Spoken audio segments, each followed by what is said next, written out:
Hello everybody, welcome back to Moving to Sarasota. I'm Drew Beyer. I've got Jake Kearney on here today. We are going to talk a little bit of money.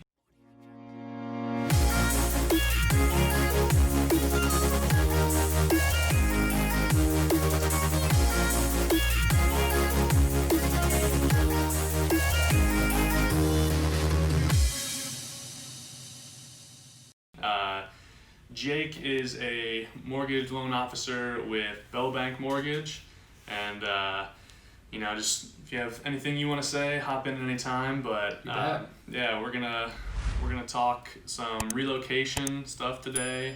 Talk about for me on the real estate side, kind of the things you want to look for. So I will start it off here, and for me on the real estate side, it comes down to a couple questions for you when you're relocating. First and foremost, biggest is kind of what motivates you most. What kind of house do you want? Where do you want it to be? And this kind of plays into my other points of have you previously owned a home? And that can kind of work with you on the lending side as well. Previously owning a home probably means you have a little bit better credit, a little bit more history of credit, etc. Jake can obviously talk on that more, but lastly would be, do you know the area, not only on like a geographical, where the attractions are, where Siesta Key Beach is, etc., but really from a market standpoint, like, do you know how the Sarasota market works, how it currently is evolving, especially in these times?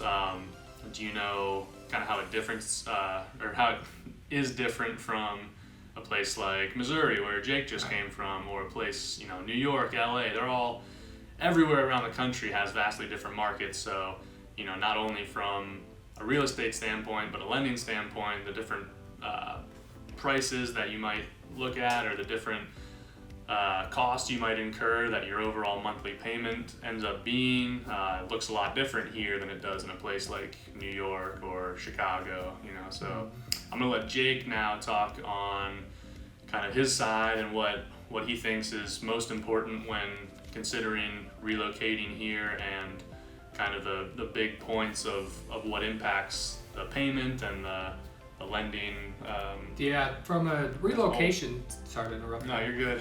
From a relocation standpoint, the most important thing for us is job stability and income stability. Mm-hmm. So the first question that we're going to be asking is, are you starting a new position for a new company, or are you relocating for your existing company, or are you keeping your same position within your company and your company allows you to work remotely from anywhere in the U.S.?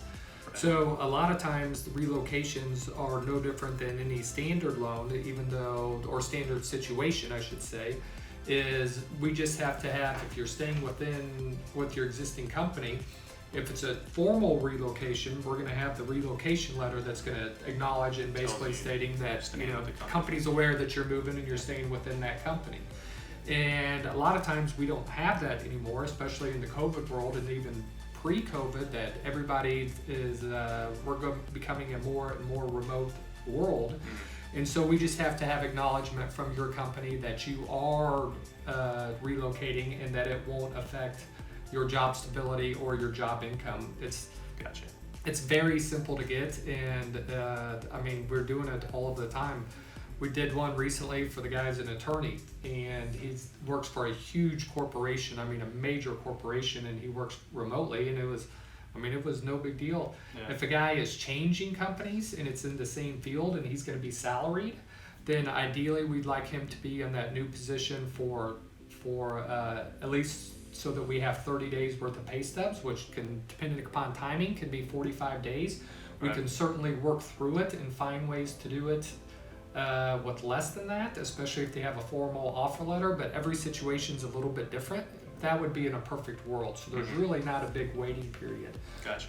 So people that are relocating from, say, Chicago or New York or wherever, really, it's, from what you're saying, it's not a huge deal, especially if they're a salaried employee, either transitioning with their company, being promoted or being relocated or whatever, or even in the same field, and they're still going to be a salaried employee. Right. it's not that big of a deal No. to get them down here. And More often than not, it's a total non-issue, and it's borrowers are concerned about it because they think that they have to be on a job for a certain period of time, or they have to be in a certain area, and more often than not, it's a non-issue.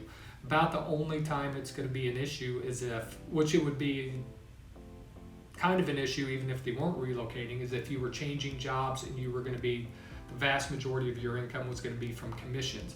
If a guy lives in Kansas City and he's successful selling, his widgets there, right. when he relocates to this market and starts a new company with selling widgets here, You don't know, you can't predict that. right. Yeah, we don't have the stability that we look from a lending standpoint. Sure. So now, one other question I had was, and hopefully it helps educate you guys moving from different places. Say someone did own a home in the Midwest or the Northeast or out west, wherever. They want to relocate down here. They're not entirely sure what their monthly payment is going to look like. They have maybe a goal of, say, $2,000 a month all in. What kind of differences, good or bad, should they be looking for down here, with different insurance, hurricane stuff? Also, disclaimer, don't be alarmed, but there is a Category 1 hurricane kind of barreling towards us right now. It shouldn't be a big deal, but Hey, we're still working. yeah, it's just on the topic. But stuff like that. What will they look different? It all depends upon the area that you're looking at. So primarily, if are you going to be right along the coast, or are you going to be a mile or two off? Right. Maybe not even that much. Probably what we see more in Sarasota or any other coastal region is, are you going to be subject to flood insurance? Mm-hmm. And if you purchase a condominium, that's going to be covered by your HOA dues. They're going to get a master policy. You don't have to get your own separate one for that. And in some of the areas, you're going to have, in addition to your standard homeowner's insurance, you would have to carry a flood policy. Right. And flood policies do vary in cost, and sometimes they can be expensive, sometimes they can't. Mm-hmm. So that's definitely something that can adjust your monthly payment upwards that you're not going to be used to primarily. Sure. The second thing is, from a positive note, a lot of times homeowners insurance is significantly cheaper here than for a guy that's coming from the Midwest. Most of your most of your claims in the Midwest are going to be from hailstorms. Excuse me. You don't have hailstorms down here. Right.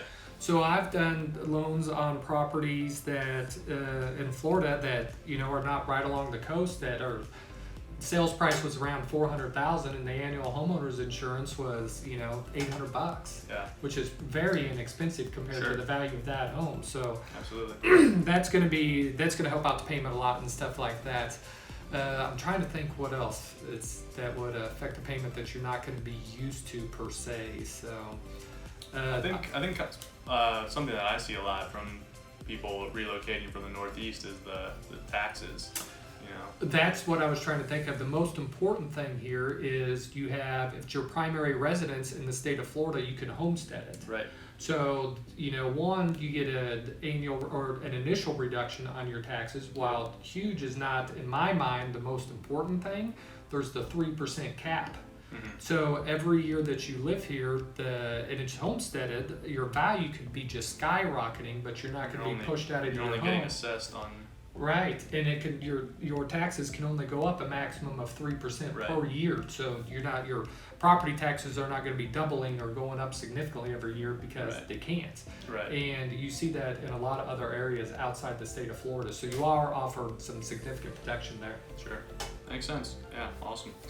So, I know this has been a little bit long-winded, but we hit on a few points here. Definitely want to thank Jake for popping on and talking about the lending side. We're going to be doing this every week probably, try to at least. Right. We'll see how busy we are and stuff, but I think it's good to bounce both the real estate and the lending side off of each other because they do go so hand in hand. And you see on the screen right here, both of our contact info is up. So if you have any lending questions, thinking about coming down here, definitely reach out to Jake.